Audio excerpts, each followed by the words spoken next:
In March 2001, the emergency services received a call that 27-year-old Mary Gough had fallen down the stairs and was no longer breathing. As senior investigators, you deal with many different and difficult cases. But this is one of the most shocking and difficult cases that I've ever been involved in. Mary's husband, Colin Wheelan, made the call, but this was no tragic accident.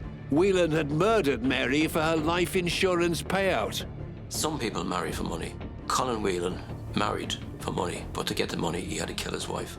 As evidence piled up against Whelan, he decided to evade justice by staging his own suicide and going on the run. I saw that he hadn't signed on for 3 days, and that's a breach of his bail.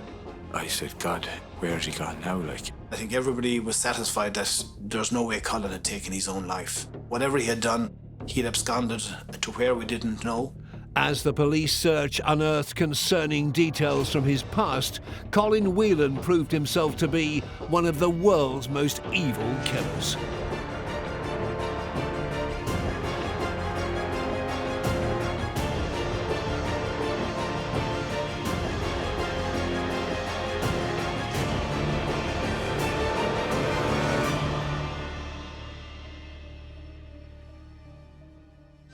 On the 28th of February 2001, Colin Whelan arrived home from his computing job in the city of Dublin, Ireland, at around 6 p.m. He enjoyed a meal made by his wife, Mary Gough. They went out to a healthcare appointment together before returning home around 9:30 p.m. Colin tells us that he went for a shower and then that subsequently Mary went for a shower. Just after midnight, Colin Whelan made a frantic call to the emergency services, saying Mary had had a tragic accident. He said in his statement that, yes, I was in the house with Mary and I heard her thud, thud, thud, and I found her at the bottom of the stairs. I knew she had fallen from the top of the stairs, and that was it. As detectives pieced together what had happened, the truth behind the events of that night started to become clear. First of all, everybody thought it was an accident. She fell down the stairs, and that was the consensus. But, within days, it became clear that there was more to this than meets the eye. Colin Wheelan had set out to murder Mary from months prior to the murder. This killer's story begins in County Meath in Ireland. Born on the 14th of July 1971, Colin Wheelan was the youngest of 5 children. Colin Wheelan was born in a small town called Gormanstown in County Meath, just a little north of Dublin. Middle-class family, one of 5. His parents, they're from a very decent background, was educated locally and then went to Dundalk to do computer studies. I actually spoke to a classmate who sat beside him in the class, and he described him as just an ordinary guy, a bit aloof and a bit detached. But apart from that, he was just an ordinary kid. Colin Wheelan embarked on a career in the newly emerging field of computer technology. Computers were new and it was a lucrative work to get into, so he got a job at a Dublin-based financial institution and he was earning, good money. Finance wasn't a problem in his life. In 1993, Whelan was 22 years old and earning a decent wage when he met Mary Gough, a 19-year-old barmaid working in his local pub. Mary was an only daughter. She was the apple of her brother's and her family's eye. Mary was described as a lovable girl, one of the gang, She just wanted to be liked and she was happy, very happy woman. All Mary wanted was a family, a husband, a home, to call her own, to live a life. And she was an absolute peach of a woman, honest, dedicated, family-orientated, really, really good person, nice circle of friends. Mary and Colin Whelan got to know each other fairly well during their encounters at the pub. They became very close and they were in a relationship pretty quickly, and things seemed to be going quite well. Anyone that knew them said they were a perfect couple. 2 years after the couple met, Colin Whelan abruptly ended the relationship with Mary. Mary came home in floods of tears that Colin had broken off without any reason, without any explanation. So she was very upset. She's horrified. This is the first time she's really been in love. And yet he treats her as though she's irrelevant. She doesn't know what to do. Suddenly, after 6 months apart, Whelan appeared back on the scene, wanting to rekindle the romance. He bought his grandfather's house in Balbriggan, a seaside town on the east coast of Ireland, and Mary moved in with him. When Whelan and Mary got back together, that was because he had planned that. She was still quite invested in him as a partner, and she was probably really pleased that they got back together, but his intentions were not that she should be happy. To the outside world, Whelan appeared to be Mr. Perfect, but in truth he was actually planning Mary's demise. She was besotted with him by this point and trusted him completely. I think it would be fair to say that Whelan took advantage of that and made it abundantly clear that he could pretty much decide her fate or her future. This is not a man deeply in love or head over heels. This is a man who's clearly planning in a very careful way. Colin Whelan wanted Mary's family to see what a gentleman she was with, putting on big displays of generosity for their benefit. We're all out having a meal, like family get together, all this, that, and the other. And Colin got up and paid, like, himself for the whole lot, like, you know, and wanted to be shown as the Mr. Nice Guy. Also, that Christmas of 2000, he had bought Mary a lot of presents and left them under the tree and would not let her wrap them up or anything. They were under the tree. So when the families came in and they'd see all the presents under the tree, so they were all, oh, Jesus, this is a great guy, like, you know. But it was pure, his mind was that I'm showing I'm a perfect husband, I'm a good guy. He was what we would call love bombing her, you know, flowers and presents and you're wonderful and I love you, all made up. It's all a huge act to make sure that he won that person over, and more than won them over, had complete control of them, complete domination, not only of what they did, but of their emotions and the way that they would respond to him. And that was almost like a game to somebody like Colin Wheelan. Colin and Mary were engaged to be married, and the wedding day in September 2000 was another excuse for a lavish performance from Whelan. They had a big wedding, you know, a typical Irish wedding, you know, huge. And people have seen the video afterwards and noticed there's something amiss, you know. It's all fun, but Mary seems to be, you know, if not unhappy, she seems to be distant. You know, you can see she's not herself. There was something just not right, although this was supposed to be the happiest day of her life. While Mary spent the day distant and distracted, her new husband Whelan didn't seem to notice or care, as he was too busy enjoying himself. Colin seems to be loving the limelight, taking, you know, the dominant position, you know, in pictures, you know, greeting people and stuff like that. And Mary just sitting there in the background or standing there in the background. Did Mary sense that something was wrong at that point? Did she realise that she was rendering herself into the hands of a man who was probably disinterested in her? When I see it now, I can see, you know, a very devious man. He's actually, when he looks into his wife's eyes, you know, he's actually calculating. He knows he's going to kill her. Colin Whelan had rekindled his relationship with Mary Gough and had gone on to marry her. From the outside, their marriage seemed like that of any other couple.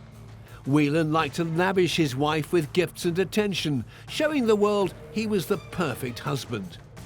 But it wasn't long until people noticed that the honeymoon was well and truly over. Following the wedding in September 2000, the family saw, I suppose, a change in Mary and a change in the circumstances where she'd lost confidence. Mary's mother and Mary are the best of friends. They used to, Mary's mother used to go there and stay there the odd night, but when she got married, that stopped. Mary's communication with her mother was virtually non-existent, and Mary's mother was very upset over this. Mary had always taken pride in her appearance, but this had started to deteriorate not long after the wedding. A change that was noticed by Mary's mum, Marie. Her clothes were becoming quite shabby. Her nails weren't painted, because Mary was very proud of her nails and getting her nails done and she knew that there was something wrong. And any time she met Mary or Mary had called over, she discovered that she wasn't wearing the perfume she used to wear. I said, oh, Colin doesn't like that perfume. And he, so he was controlling her. Mary was showing all the classic signs of somebody who's suffering domestic abuse and coercive control. She had become quieter, she was dressing differently, she'd become isolated from her friends and her family. She was not happy. And this absolutely demonstrates that what Mary was going through was probably absolutely horrendous. He was, in effect, bringing her down, like he was abusing her mentally, because he knew in his mind, what he was going to do with her, On February the 28th, 2001, Whelan and Mary seemed to be going about their business like any normal day. Whelan returned home from work and they ate dinner. They went to a homeopathy appointment and then returned home together. We're happy again that they arrived home around 9:30. Colin tells us that he went for a shower and then that subsequently Mary went for a shower. But as the evening progressed, things took a shocking turn in the Whelan household. Shortly after midnight, on March the 1st, 2001, he calls the police and the fire brigade and says that his wife, Mary, has had a dreadful fall down the stairs in their house in Balbriggan. And he found Mary in a prone position at the bottom of the stairs. She was bleeding heavily from the face and mouth, and that he wanted the emergency service to come to the house immediately. The call operator kept Whelan on the line and talked him through how to perform CPR on Mary. Whelan said he was following these instructions, but there was no improvement. When the emergency response team arrived at the scene, they were confused by the condition Mary was in. When they arrived, they had taken Mary then from the bottom of the stairs into the sitting room, and they tried to resuscitate her, and they gave her electric shocks and all that to resuscitate her. And they even commented that they said she was in acetol, and that means that she was flatlined. There was no sign of any heart activity at all, and they would always expect someone that would have died a short period earlier that there would be some activity on the machine that they had, and there wasn't, and they found that strange, and they found as well that she was very cold. Mary was taken to hospital in a last attempt at saving her life. Although they couldn't get a pulse on Mary, they decided to bring her as quick as they possibly could to Beaumont Hospital, and they had a trauma team waiting for her in there. A number of the nurses interacted with Mary and to see if they could save her life. Despite the intense efforts of the medical team to revive Mary, there was nothing they could do. At 1:25 a.m. on March the 1st, 2001, Mary Gough was pronounced dead. The medical team turned their attention to her grieving husband to check on his welfare. And a fabulous nurse who was working there on the night was talking to Colin Wheelan and consoling him and asking if he was all right. And he was leaning over and his shirt buttons were open down, and she could look in and she saw scratch marks. The fresh marks made the nurse suspicious, and she immediately alerted the police. A superintendent arrived at the hospital to speak to Whelan and suggested that he undergo a medical check. Unaware of the scratches on his body, Whelan agreed to the examination. He took off his shirt and there were scratch marks, evident scratch marks on his body, on his chest. And he was asked about, and this is where he fell foul as well, he was asked the scratches, and he didn't realise the scratches, and he was just, oh, she must have scraped out of me, when she was flailed out of me, like, you know.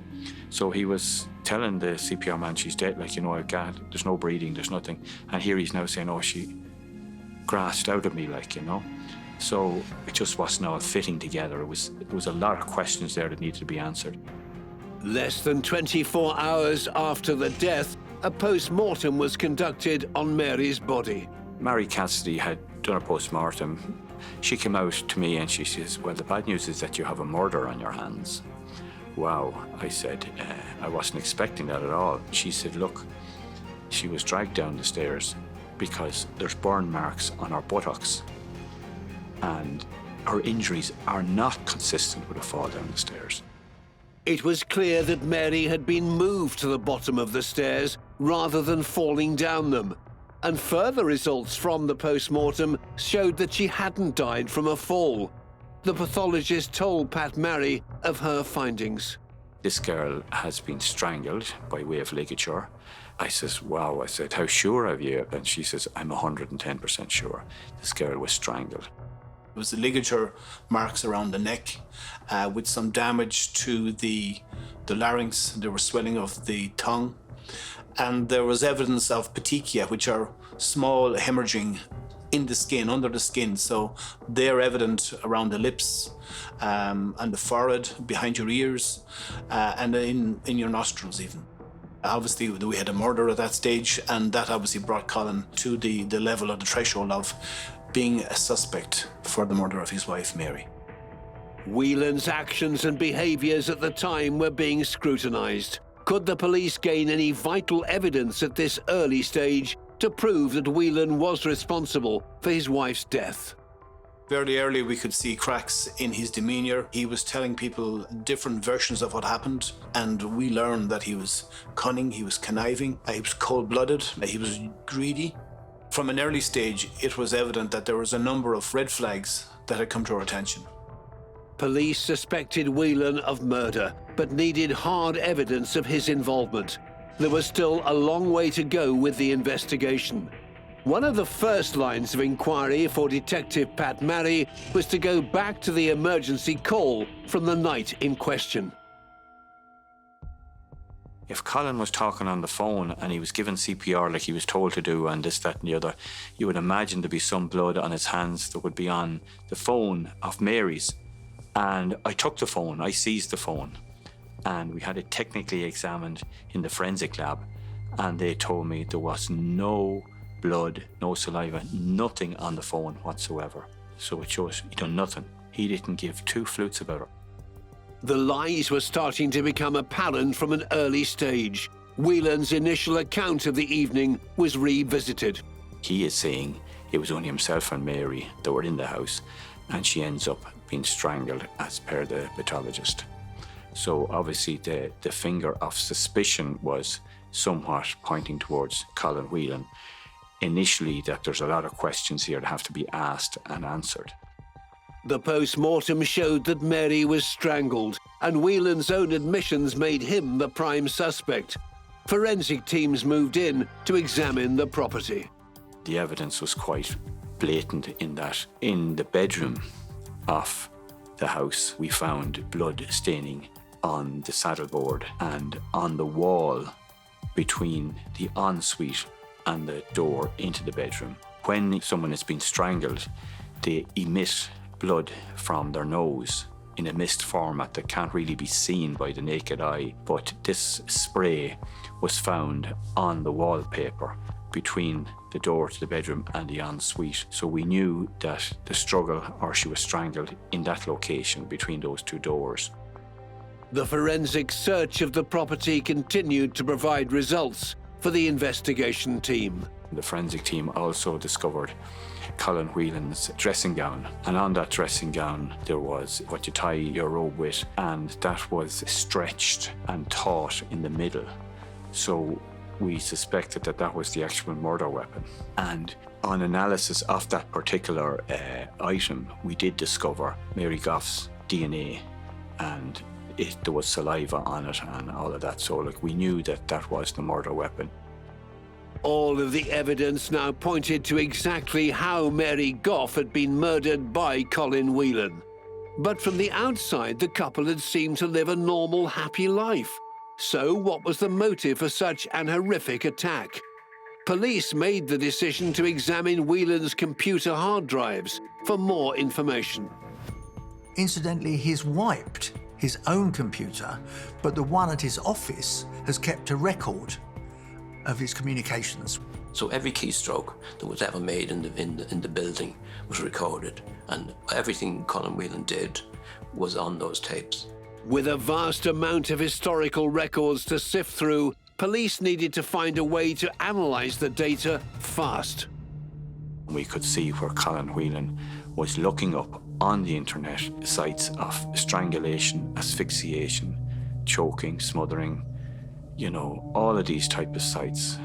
He had been trawling the internet for ways, you know, to kill without leaving any trace. On the 2nd of January, Whelan had looked up asphyxiation, choking, smothering, and blocking the air supply. On the 29th of January, he searched the term death by asphyxiation. On the 19th of February, he researched causes of instant death. And on the following day, Whelan looked into how a lack of oxygen can cause death. What was going through this man's mind? We all know what was going through his mind now. Like, it was pure evil. Whelan was off the scale, and he'd been planning this for a very long time. Further computer history showed that Whelan had been looking to a notorious serial killer for inspiration.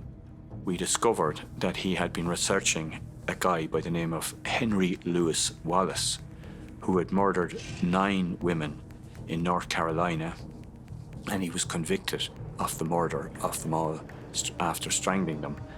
And he used a towel to put around their neck, and whatever ligature he had, he would then strangle them, and that would not leave a mark on their neck. And he'd use the towel then to mop up any blood or that type of thing. And when Mary's body was found at the bottom of the stairs, the ambulance man found a towel at the bottom of the stairs in a duvet which she had been wrapped in. The Irish police are certainly in even less doubt now that Whelan is actually guilty. They've got the bloodstains on the wallpaper, they've got the strange position at the bottom of the stairs, they've got the fact she was cold when she came downstairs. Every single finger seems to be pointing at Colin Wheelan as the killer of his wife, Mary. The likelihood that Colin Wheelan murdered his wife was quite evident. Now, the next question is, well, why did he do this? Investigators were confident that Colin Whelan was responsible for his wife's death. But before arresting him, they needed to be 100% sure. While Mary's family grieved, the search for evidence continued, and Colin Whelan remained a free man. A killer roaming the streets of Balbriggan. This was a unique case because openly and to the public, Colin Whelan and Mary Gough were in a loving relationship, had got married and seemed to have an ideal life. But behind the scenes, things were different. On the 28th of February, the day he probably killed her, he buys her an expensive present and makes a great show of telling the shop assistant that it's for his wife, who is convinced that he's a really nice man. But this pretense was all part of his sickening act. Somebody like Colin Whelan is not capable of feeling love in the way that we know it. He's not capable of that. So if we think, did he really love Mary? The answer would have to be no. Not only did he not love her, he didn't really have any care for her. And this isn't because Mary wasn't lovable. This is because someone like Colin Whelan can't love anybody. Further analysis of Whelan's computer provided evidence that he wasn't the dedicated husband that he wanted people to believe he was.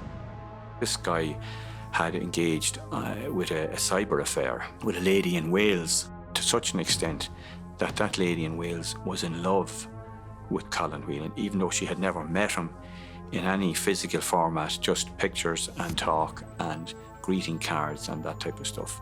She told him where she was, and the mother died, and she was lonely, and she was vulnerable. You can understand her position. She was grieving, and he took advantage of that. And that was as simple as that, and played her along the whole way. He spoke to her at lunchtime the day of the murder, spoke to her for half an hour. He then lifted the phone and spoke to his wife, and then he went straight onto his computer and looked up a site on strangulation. You know, it's mind-boggling really, you know, but it is evil. It is, like, you know, his thought process. The police needed to find out more about this cyber affair. On the 9th of March, not long after Mary's death, the Irish police visit the lover in Wales and discover the extent of the lies that Whelan has told her.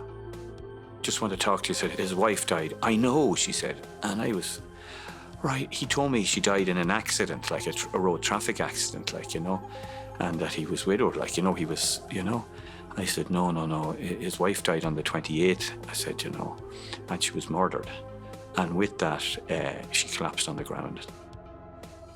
Uncaring Whelan had targeted this woman at her most vulnerable, promising her a perfect future together. For an internet relationship, it was quite intimate. He sent, you know, love letters and, you know, little emojis and all sorts of things over to her. She actually believed that this guy was going to come over and live with her. And that's what he said. I mean, he was so manipulative, he convinced her. He would use anything in his power to get what he wanted. And he seemed to want the attention of women, especially. Always got to be this larger-than-life, perfect representation of himself to make sure that he absolutely wins over and dominates that other person. Colin Wheelan's online lover in Wales, you know, really believed she had met the man of her dreams. But she could have met the man of her nightmares. The cyber affair pointed towards a possible motive. Perhaps Whelan had been wanting to move on from Mary to another woman. But police still weren't convinced that this murder was entirely motivated by a desire to be with a new partner. And these suspicions seemed to be confirmed when they discovered yet more incriminating evidence at the couple's home, while Colin Wheelan was staying with his parents. The police, early on, they couldn't find a motive for the killing.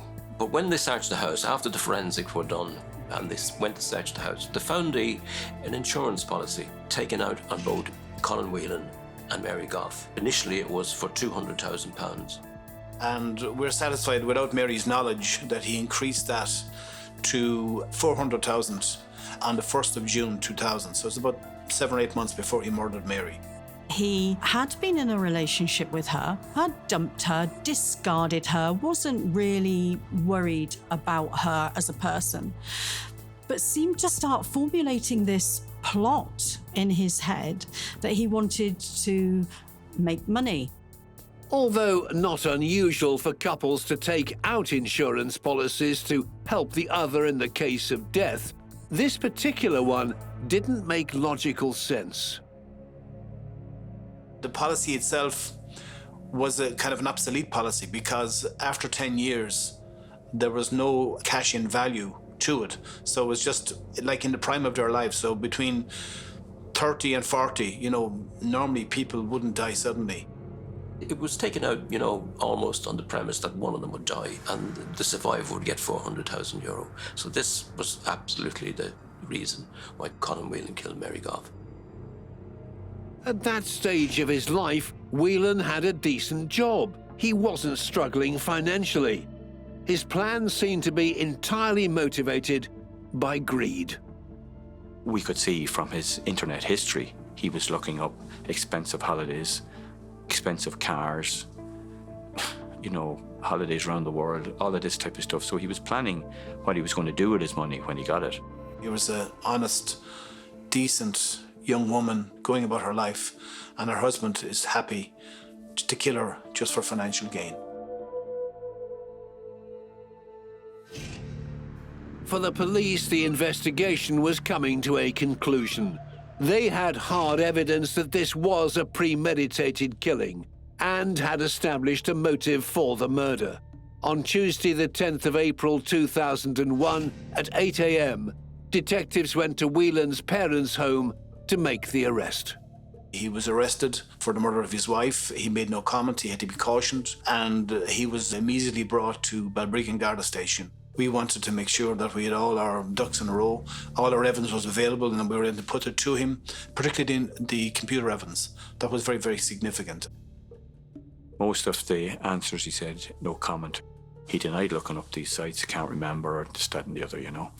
But it was quite evident we had him nailed at that stage. Despite the evidence stacked against him, Colin Whelan refused to admit what he'd done. For the Director of Public Prosecutions to authorise a charge, there needs to be a strong case file. In this case, there was more than sufficient evidence available, so Colin Wheelan was charged with the murder of Mary Gough. And he was kept in custody overnight to appear in court the next morning, because we thought there'd be a bit of a heave, and there was an awful lot of people there. So I was taking him out of the van, and people were trying to get a scalp at him, and they were calling him all types of names. A trial date was set for October 2003. Colin Whelan was to return to court then to have his case heard. Everybody's presumed innocent until proven guilty, so he went to the High Court, and with a number of conditions, he was given bail. Nobody was really surprised that he got bail, because that's the way it is in Ireland, you know. The court case could be, you know, maybe 2 years down the line.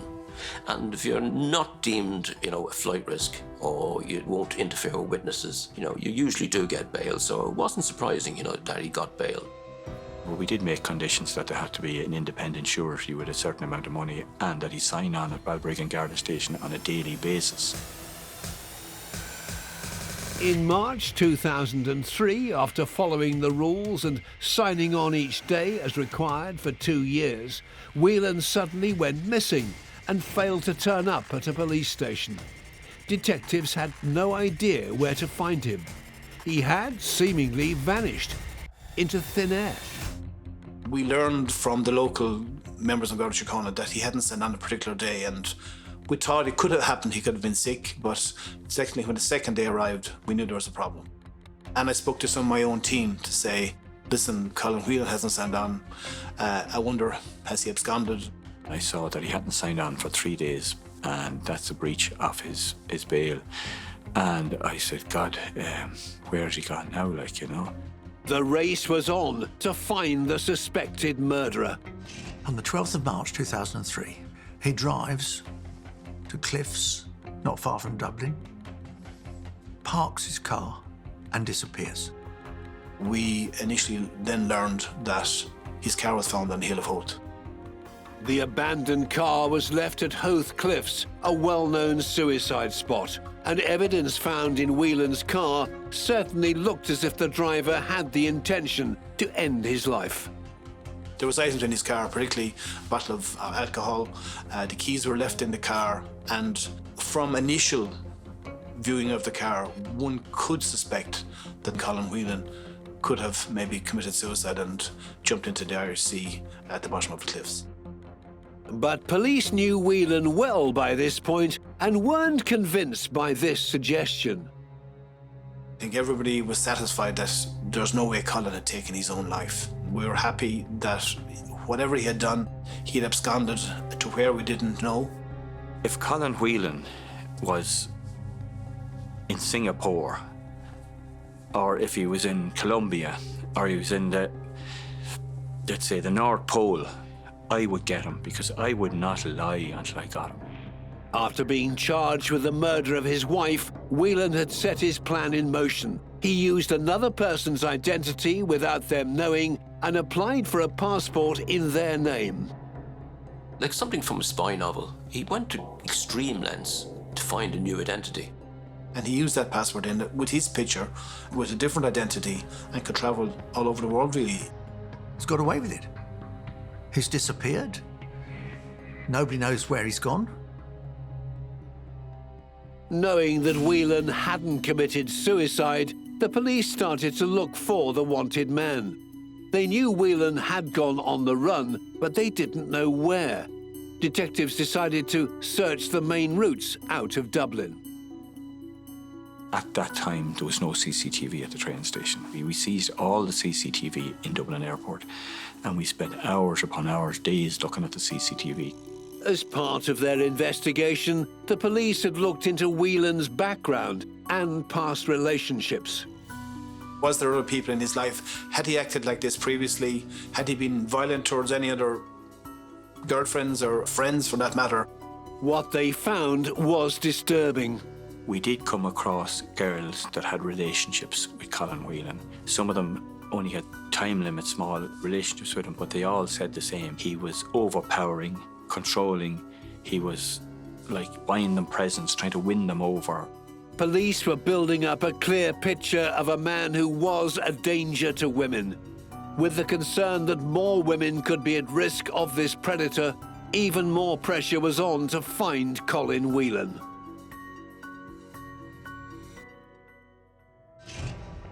He was on the run for approximately 18 months. He went to Belfast and got a flight from Belfast to Barcelona, and then got a boat from Barcelona out to Mallorca. Whelan had got himself a job working behind a bar in the upmarket resort of Puerto Portals on the island. In a stroke of luck for the police, Whelan was spotted by somebody that he'd been at school with. The person seen this barman, and they said it bore a great likeness to Colin Whelan. If Colin Whelan had had an iota of remorse, or indeed an iota of the intelligence he pretended to have, he most certainly wouldn't have been so silly as to make himself abundantly obvious to Irish tourists. It's inconceivable. And yet that's what he did. And that was to prove his downfall. Not long after the first sighting, the police were alerted to a second.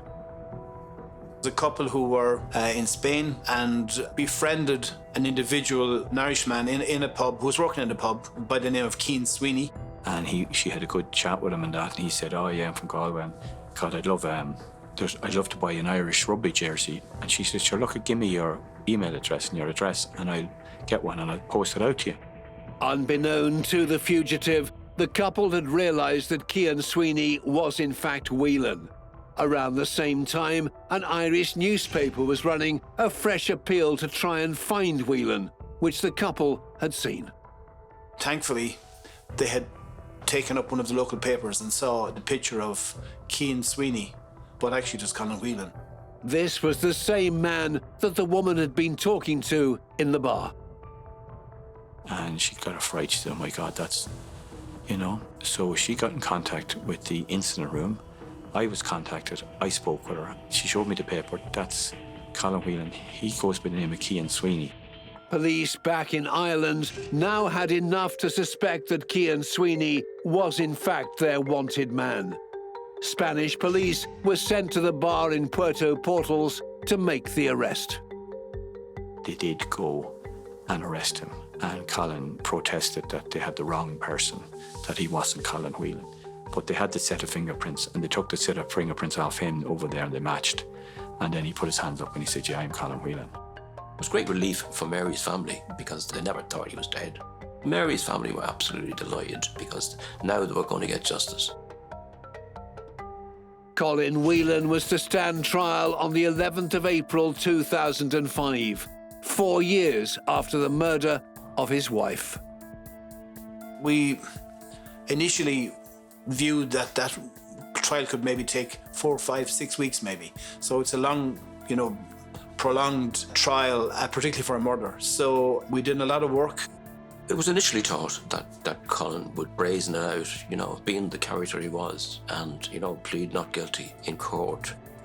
On the day of his trial, he let it be known fairly quickly that, he was going to plead guilty. The reason for that was because he knew he had no chance. The evidence against him was overwhelming. He was going to be convicted, and rather than have the evidence come out, he somehow thought the despicable character he was, maybe it would be hidden. On April the 13th, 2005, at the Central Criminal Court in Dublin, Colin Whelan was sentenced to life imprisonment.